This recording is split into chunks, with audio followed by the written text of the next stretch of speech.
Baik, Assalamualaikum warahmatullahi wabarakatuh. Selamat pagi siswa-siswi SMA Negeri 1 Pemenang yang berbahagia. Kita berjumpa lagi dalam pembahasan materi Bahasa Indonesia untuk kelas 10 IPB ya. Materi kita yaitu mengenai jenis-jenis makna dalam Bahasa Indonesia.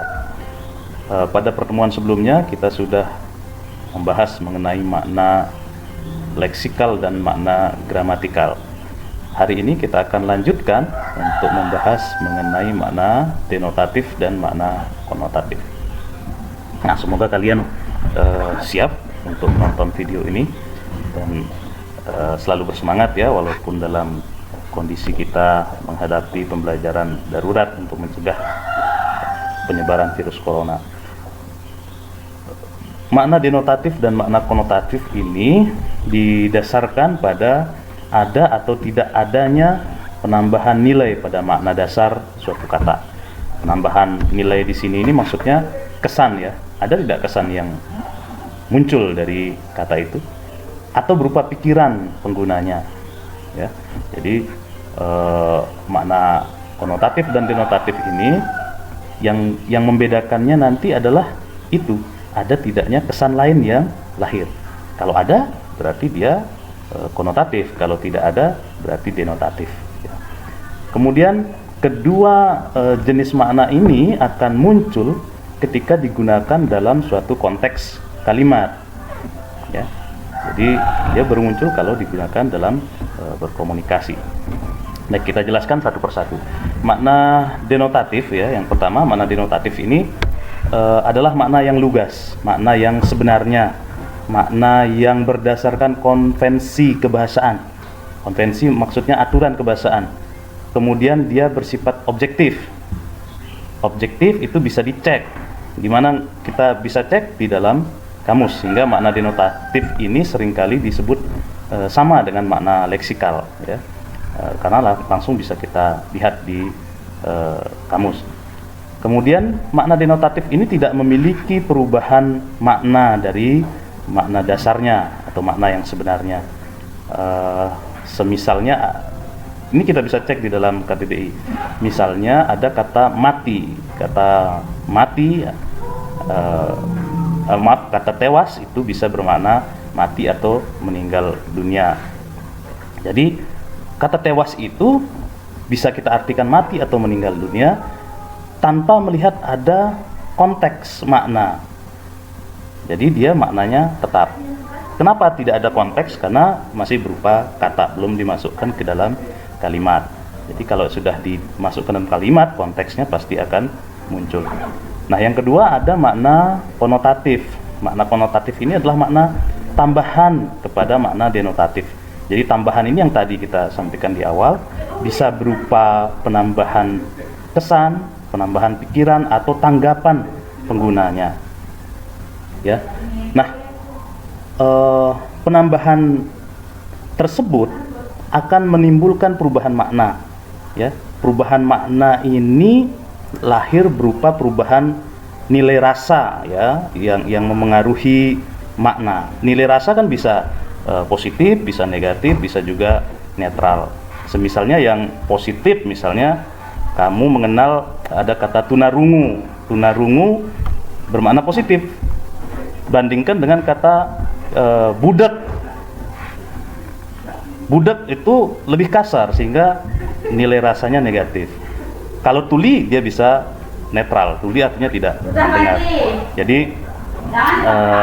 atau ada kata yang lain, misalnya kata bunting. Bunting bernilai rasa kurang baik ya, negatif ya. Hamil netral. Berbadan dua itu yang positif. Jadi tidak ada kesan dia kasar atau itu. Jadi kita penting untuk memahami ini sehingga kita mudah untuk mengetahui ini rasa apa yang sedang disematkan di dalam sebuah konteks berbahasa. Kemudian sama dengan makna denotatif, makna konotatif ini bisa muncul ketika dia digunakan dalam kalimat seperti tadi itu. Kemudian yang sering kali digunakan makna konotatif ini adalah dalam puisi ya. Kita mengetahui puisi itu kalimat-kalimatnya yang kita sebut larik itu disusun berdasarkan pertimbangan rasa yang mendalam oleh penyairnya. Jadi bukan sembarang kata yang diambil begitu saja. Misalnya kita mengetahui ada puisinya Hairil Anwar ya, doa. Itu puisi yang sudah sangat familiar. Kalimatnya atau liriknya, dalam termangu, Tuhanku dalam termangu, aku masih menyebut namamu.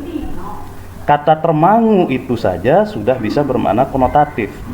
Termangu mungkin maknanya kalau denotatifnya itu diam ya, tidak melakukan apa-apa. Tapi kalau dalam makna konotatif bisa bermakna kekosongan jiwa ya. Kemudian aku menyebut namamu. Menyebut namamu. Kalau menyebut kita sudah tahu, menyebut biasa ngomong gitu ya, bicara. Tapi dalam konteks puisi ini menyebut nama Tuhan itu bisa kita maksudkan sebagai berzikir ya, dalam Islam itu disebut berzikir. Kemudian ada juga kalimat lirik lain dalam puisi ini mengatakan, aku hilang bentuk, remuk. Benarkah ada orang yang hilang bentuk lalu remuk masih bisa berpuisi atau masih bisa berkata-kata? Tentu tidak. Jadi inilah makna yang sifatnya konotatif. Bisa jadi hilang bentuk di situ berupa dia tidak percaya diri ya, bisa jadi seperti itu. Atau bisa saja dia sedang frustasi, dia bimbang. Jadi yang remuk di situ bukan lahiriahnya tetapi secara mentalnya. Nah, sampai situ kita membicarakan perbedaan denotatif dan konotatif. Nah, dalam pembicaraan sehari-hari, dalam komunikasi sehari-hari kita sering mendengar sebenarnya. Misalnya kata ibu guru. Kata ibu guru berarti wanita yang menjalankan profesi sebagai guru, itu bermakna denotatif. Ibunya Nina, ya orang yang melahirkan Nina gitu ya. Tapi bandingkan ketika kita menyebut kata ibu kota. Ibu kota sekarang sedang mengalami wabah. Ibu kota di situ bukan berarti ibunya kota, ibu yang melahirkan kota, ya. Jadi dia bermakna konotatif.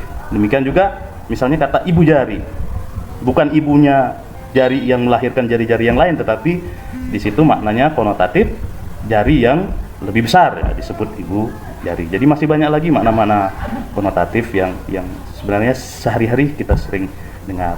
Orang memperebutkan kursi di DPR, kursi kok diperebutkan. Jadi maksudnya kursi di situ adalah jabatan. Jadi itu bermakna konotatif. Ada nilai, ada kesan yang berbeda, ada nilai rasa yang sengaja dimunculkan ketika kita berbahasa. Baik, sampai di sini dulu Ananda, siswa-siswi SMA Negeri 1 Pemenang. Mudah-mudahan penjelasan singkat ini bisa memberikan sedikit pengetahuan kepada kalian dalam masa darurat kita ini. Tetap belajar, tetap berdoa, dan selalu ingat anak-anak pemenang itu hebat. Terima kasih. Assalamualaikum warahmatullahi wabarakatuh.